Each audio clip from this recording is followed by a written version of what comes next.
toujours plus haut avec l'histoire en marche, notre chronique du vendredi. Thomas Snegarov, bonjour. Bonjour.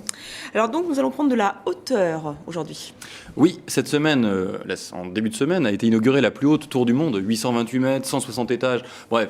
On est dans les superlatifs, c'est à Dubaï que ça se passe. Cette tour s'appelle la Burj Khalifa et non Dubaï. D'ailleurs, le nom a été changé et c'est intéressant d'ailleurs, parce que le changement de nom, en fait, explique un peu le contexte difficile. Ça devait être la gloire de Dubaï, ça devait être extraordinaire. En fait, le problème, c'est qu'elle a été inaugurée quelques semaines après l'annonce de la faillite de Dubaï. Et c'est tout simplement Khalifa, c'est un émir d'Abu Dhabi qui a mis 10 milliards quand même dans la balance pour sauver un peu Dubaï. Abu Dhabi, c'est les voisins, ils les ont sauvés. Et donc, en hommage, on a changé le nom de cette tour. Intéressant, parallèle intéressant d'ailleurs, puisque l'Empire State Building, qui a très longtemps été la plus haute tour du monde, 400 et quelques mètres de mémoire, eh bien l'Empire State Building avait été également inauguré en pleine crise économique, en plein marasme, en 1931, ce qui lui valait d'ailleurs un surnom un peu difficile, l'Empty State Building, l'empty comme vide. Heureusement que King Kong, 2 ans plus tard, était dessus.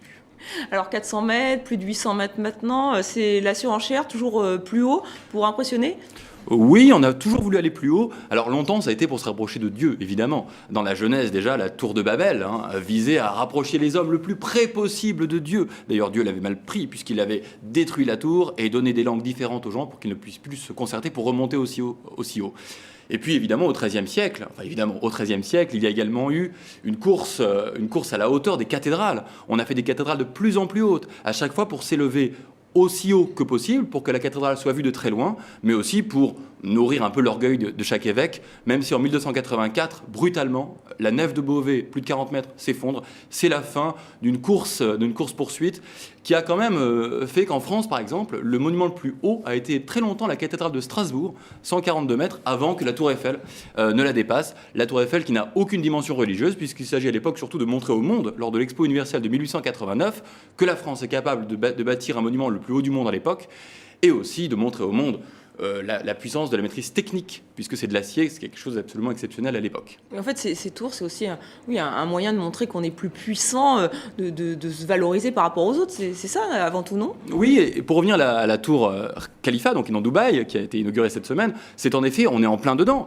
Il s'agit de l'orgueil national, mais il n'y a pas que ça. Bien sûr, il y aura un hôtel très chic à l'intérieur, on va vouloir faire venir les touristes, on veut mettre de l'activité, attirer les regards du monde entier, et on en parle aujourd'hui, ça marche. Mais il y a aussi une autre dimension.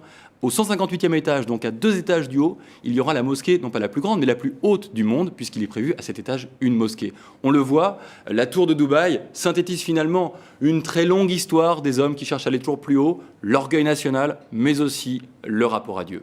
Merci Thomas, et on retrouve votre chronique sur notre site internet tv5monde.com.